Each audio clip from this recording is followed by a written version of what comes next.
You probably heard the good old English saying that there is more than one way to skin a cat, and that applies same to weight loss. So today I want to discuss three most common ways to lose weight, what pros they have, what cons they have, and which one should you use, and maybe all three, we don't know. So let's get on with it. But first, how does the weight loss occur? Well, so all weight loss occurs by you creating a calorie deficit. So number one thing about losing weight is calorie deficit. And I'm writing like a 3-year-old, so I'll improve the more writing and these type of videos that I'll do, but doesn't matter. So the number one thing that we all need to achieve in order for us to lose body weight, it can be a form of muscle and it can be a form of fat, we need to achieve calorie deficit. And there is so many different ways to achieve that. And the first way that pops into my head when it comes down to weight loss, because I think it's my preferred way as well, is intermittent fasting.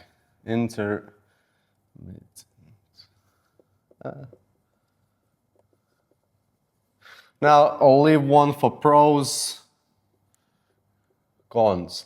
So intermittent fasting is quite common way to lose body fat, and it's very popular. It works very well. So what you have to do for that, you have like a restricted time of eating. For example, the most common way is that you're fasting for 16 hours a day and then eating for remaining 8. So in the real life, that looks like, for example, you finish last meal that you have is 6 p.m. and then when you wake up, you skip breakfast and you basically only eat around 12 o'clock. And that creates a 16-hour window of you not consuming any food. So technically, you're skipping breakfast in the easiest terms. But there is many different ways to approach that. Some people fast for 20 hours, eat for 4, 18 hours to 60 hours of eating, and there is so many different ways of approaching that. So one of the pros, I would say, we was joking about that with my client, saves money. Like, it's funny thing, you don't necessarily think about that when with weight loss, but if you're cutting out one meal a day, technically you're gonna save a little bit of money. And also another pro, it's easy to do because like there's nothing you need to do really. You just need to skip breakfast. So it doesn't require any planning. It doesn't mean that you have to kind of go out of your way and prepare for yourself. Like all you drink is like black coffee, water, and some electrolytes, or maybe just salt to keep it 0 calories. So that's like one of the huge pros. And there's a lot more pros to that because it helps you to burn more fat, and generally I personally notice that my mind is a lot clearer. So I'm not gonna write that down. It's personal and anecdotal, and it's actually quite a good way to lose body fat, but I think we'll find quite a lot of cons with that as well. So if we think about one con, like for example, if you eating breakfast with the family and now you're skipping breakfast but your family is eating, so you can miss out on family time, so missing out on like family breakfast, because I mean there's no better way of bonding with your family than actually having a meal together. And if you traditionally having a meal together in the morning, you will probably miss that as well. And another con is it's hard to start. So if you're used to eating like 4, 5, 3 meals a day, doesn't matter. Initially, it's a little bit challenging to start because at the period of time that you're used to eating, what normally happens is that people, well, like myself, the time of that you're used to eating, what happens is you're really getting really hungry and you really start craving the food. And the best way to kind of kill that is just drink unreasonable amounts of water. And that helps for me to go over the initial pace, but that creates another problem. And going to for a week quite often, like very often. So the only thing I can think of, if you're someone who works at mini plant across the street, you're on production line, you only get like breaks at a certain period of time, so it can be extremely hard to go to the toilet, and if you're drinking a lot of water, you will end up going to the toilet a lot. And again, there is a lot more pros and cons. That's just something that comes to mind for me at the moment. And I think intermittent fasting is probably one of the easiest ways to lose body fat because you don't necessarily need to adjust your diet. And also, one of the cons that you don't need conscious adjustment of diet. So no need to adjust your diet. You're just taking the meals out. So that means if you don't adjust your diet, when you stop intermittent fasting, you'll probably get back to it. But that same applies to every single diet, to be honest. So that's not unique for fasting. And one last con that I would like to add is if you're not adjusting your diet, you're probably going to underconsume protein. Oh, I could be a doctor by my writing because it's so bad that no one can read. But yeah, like as you can see, like visually, it may look like the cons are outweighing the pros, but I don't think that way. I think it's a very good way to lose fat, and it can work for some people because you can set up your eating windows around your working time where you're kind of just eating on your breaks at work. If let's say you have 3 breaks in an 8-hour window, it can be it can fit into some of the lifestyles quite well, and it might be challenging for the others. Okay, let's move on to the next one. So another common way that people lose weight at the moment is weight loss injections. And they are getting increasingly more popular. And I think it's probably the most common way how people lose weight, like weight nowadays.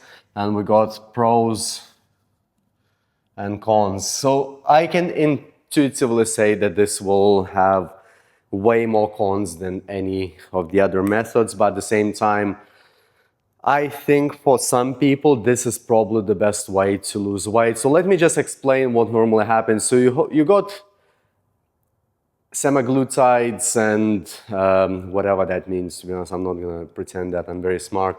But you got weight loss injections like Ozempic, Mounjaro that you stab yourself in your belly most of the time. You can probably do it in your thigh. You want to inject that into like fatty area of your body.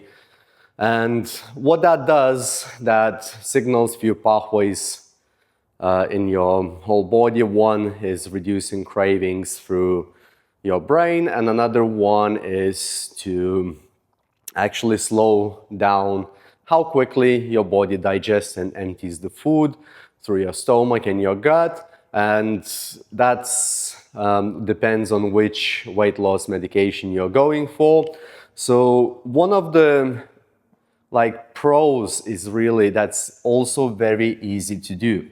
So if you're not scared of needles, injecting yourself, it's not that hard, to be honest. Like my mom was diabetic and she was injecting herself with insulin anyways. It didn't seem to be too challenging. The pens are very intuitive to use. So all you do yourself is just clean yourself so it's disinfected and you inject yourself. And yeah, like one of the pros, it's like very easy to do, and a lot of people are kind of choosing that way because it's like magic pill, honestly, that fitness industry has been looking for, and it's a great tool. I mean, we kind of cringe on it in the fitness industry. We have mixed opinions, but the thing is, that audacity of some people who's blasting steroids and saying that the weight loss injections is cheating, I think it's utter nonsense. Because if you are injecting steroids yourself and then you're telling someone to like that they're cheating on their diet if they're injecting themselves with weight loss medication, I think it's very hypocritical to say that.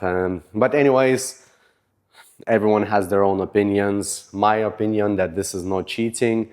Yeah, and pros, I mean, reduces the hunger. So when you reduce the hunger, you don't get cravings, you don't want to eat as much, and that's brilliant because it doesn't require any willpower or planning, but in a way it does. So yeah, like it's a great way to lose weight. As you can see, I'm not very positive today with creating a lot of pros, and I see a lot of cons with weight loss injections. I want to say it helps to save money because you're eating less, but at the same time, first thing, costs money. And from what I understand, from what I've seen in UK, the price is somewhere in between 129 to 199 pounds per month. And I mean, it depends on the personal budget. Let me be real, personal training with me costs a lot more than that. But, well, and it's a lot easier to do, so I'm not doing a very good job of marketing myself in this case for personal training services. But the thing is, I'm not concerned about the cost comparison versus my service because, I mean, exercise is still the single best thing that you can do for your body. And if going for weight loss injections helps people to cross the barrier to be healthy and start exercising, I'm 100% up for that. So another con apart from money is you are not adjusting your lifestyle. So it doesn't need lifestyle adjustment. And what that basically means, if you don't adjust your lifestyle, once you stop those injections, by the time you'll have to come back to your normality and normal life, fingers crossed your stomach has shrunk because you've been eating less, but in real life you'll come back to your old eating habits and you're back to the same square one again if you'll start putting that weight. And it's like a very extensive topic and there is plenty of noise in the internet around that, but I think it's a good thing because we all should be talking about it. Now, one big con that I think every fitness professional can predict is muscle and bone loss. And I'm not trying to scaremonger anyone. It's just normal thing, to be honest.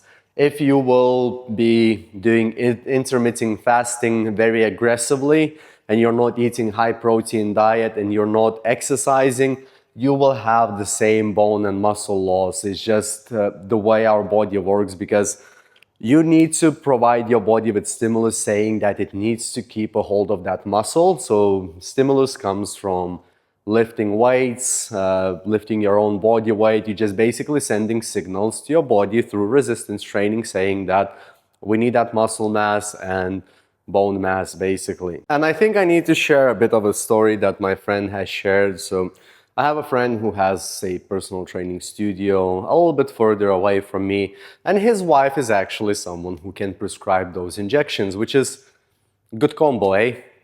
But what happens is some of his clients basically left training and then they started basically going for weight loss injections because cost was roughly the same for what he was providing and what the weight loss injections cost. And the problem with that people who went for that change, they just basically ended up drinking wine and not eating anything. And that's where muscle loss and bone mass will occur. And the reason why I'm kind of frustrated in talking about that, because if we would have to draw a person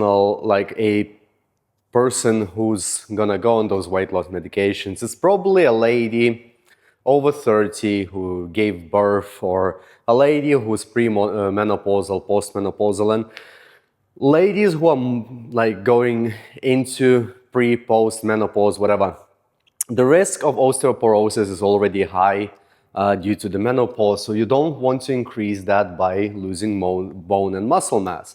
And the best way around that is to actually keep up with your resistance training while you are taking these medications. So if I would have to draw a recommendation for a person who is taking this medication, I would say your BMI should be 35 and above, as when you're in that BMI, I can imagine it's extremely hard to start doing some activities and exercise. And I can only kind of talk from my clients' experience and the people that I've trained. I mean, look, my BMI is over 30, and by BMI, I'm class 1 obese, whatever it is. But it's muscle mass. No, I need to go on Mounjaro or Ozempic. I got my excuse. But anyway, so yeah, if you're struggling to start your fitness in general and you need to lose a significant amount of body weight, it's probably one of the best tools that you can go for, assuming that there is no health risk that comes from that. And one of the cons as well, it's like health risks. And to be honest, from what I understand, my writing needs to improve, but honestly, from what I understand, there is some health risks, like pancreatitis or extreme pain in your pancreas is one of them. Then I know people who have thyroid issues shouldn't be taking this medication, but let's leave that for your doctor. Let's leave that for a health professional who's actually dealing with these things, and they will be able to advise you accordingly. But one thing I want to note, if you're someone like, for example, me, and you got a bit belly fat and you want that six-pack, you have like two top bricks that somehow showing, but you want to see all the six-pack and you're deciding to go for weight loss medication, I think it's unnecessary and it's more of a discipline issue. And I think it all is context dependent. So yeah, like unless you're a BMI over 35, I would say don't go for this weight loss method. But overall, like I said, I think it's a great tool and it will benefit a lot of people, and I'm hoping to see a lot more healthier people, because over 60% of UK population is overweight, and the 30% that's within that 60% is actually obese, which is not very good place to be on like a population level if we take UK. So one last one that I want to mention is cutting out carbs. And the reason why I want to mention that, it's not necessarily a method or a certain protocol, but I've noticed that pretty much everyone is doing that. And yeah, like almost everyone that I ever worked with and everyone that I spoke with, they introduced cutting out the carbs as something that worked for them in starting on weight loss. And the typical situation of people cutting out carbs, so you stop consuming carbohydrates, you start dropping the weight really quickly, and within the first 2 to 4 weeks you realize that you cannot keep that up, and then you start reintroducing carbs again. So what most of the time people associate carbohydrates with is bread, pasta, and like rice and things. So that's not necessarily a bad thing, cutting out bread, pasta, pastries, these type of things. Like some people mention potatoes, like all sorts of carbohydrates. So it's not a bad idea to cut some of that out, because I think the bread that we're eating is no longer the same bread as we used to eat 20 years ago. And let me explain that. So if you go to the shop and check the ingredients of the bread that you buy, you'll find that there's probably 14, 15 ingredients. I don't know, just talking out of my head because I don't really buy bread. But you'll see that that you technically need a chemistry degree to understand what the hell goes into your food. And my best friend is a chef, and he told to me that bread should be made with 4 ingredients: flour, yeast, water, and salt. So you know what all of them are, and if you would start home baking your bread, you'll probably notice that you would feel a lot better than eating shop-bought bread, but ain't nobody got time for that, is it? So yeah, a lot of people end up cutting out carbohydrates and they start see a quick drop in weight loss. So I guess the number one pro would be a quick drop in weight. And it's not, I'm sorry, but I'll disappoint you. So I call that mental masturbation because this is not really the weight that you're dropping. This is just some body water and you're reducing the fuel storages of carbohydrates within your body. So that results in a quick weight loss. Your body is not retaining as much water when you are consuming carbohydrates, and yeah, like I said, that results in weight loss. And it all sounds good and looks good, but in reality, it's you get some carbohydrates back into the system, weight drops down. So another pro that I can think of, it's also easy to do because you only have to think about what you're not eating. So it's bread, pasta, rice, like these simple things. So it's quite easy to go about your diet. But I think this one comes with the most cons that there is. And I think it's to do with my mood. So number one thing, it's very unsustainable because, oh, what my writing is. It's very unsustainable. You know, you cannot go about your life without having a cake within your children's birthday party, and you cannot go about your life with like completely removing your carbohydrates because it's our body's preferred fuel source. So for example, if I'm lifting weights, I'm predominantly burning carbohydrates as fuel, so it's used for energy. Our brain is using carbohydrates as fuel as well.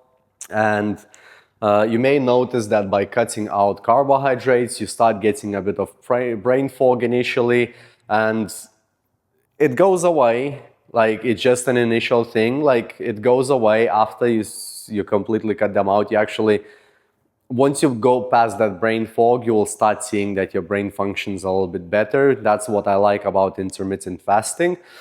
So yeah, like it's quite unsustainable. And another big con is that it's very restrictive. So you're cutting out one of the major macronutrients that you're consuming because we have protein, carbohydrates, and fats. Our body needs all three of them, and you can get away without eating carbohydrates because your body can use fat storages to turn that into glucose, so you don't necessarily need that, but you're also getting a lot of vitamins from carbohydrates foods. And I don't know, I only mentioned pasta, rice and things, but fruits are having carbohydrates. That's just one of the examples. Some vegetables have carbohydrates and they're not bad, but you're also getting like vitamins and minerals with those carbohydrates. So keep that in mind. And also one of the problems is with cutting out carbs. So if you're training and you want to kind of do a little bit higher intensity training, let's say you're getting ready for high rocks because it's popular nowadays.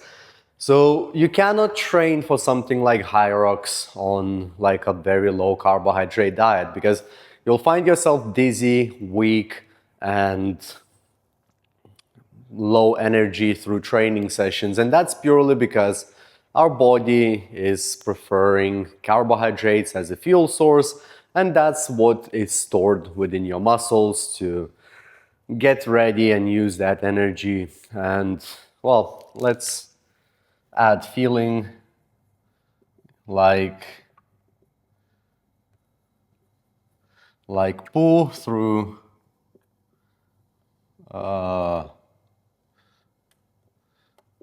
training. So you're not gonna feel very good whilst training on a low carbohydrate diet, so that's a major con. Now, There is few more, but I feel like this video is already taking a very long time.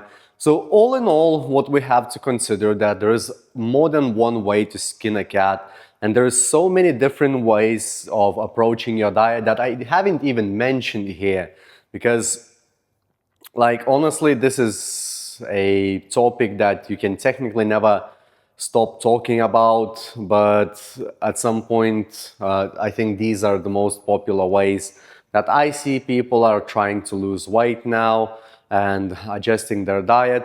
So they're all great. We only have to work, like we only have to find what works for the individual. So if I would be concerned about my weight loss at this point, I would just run to wherever I can get Ozempic from.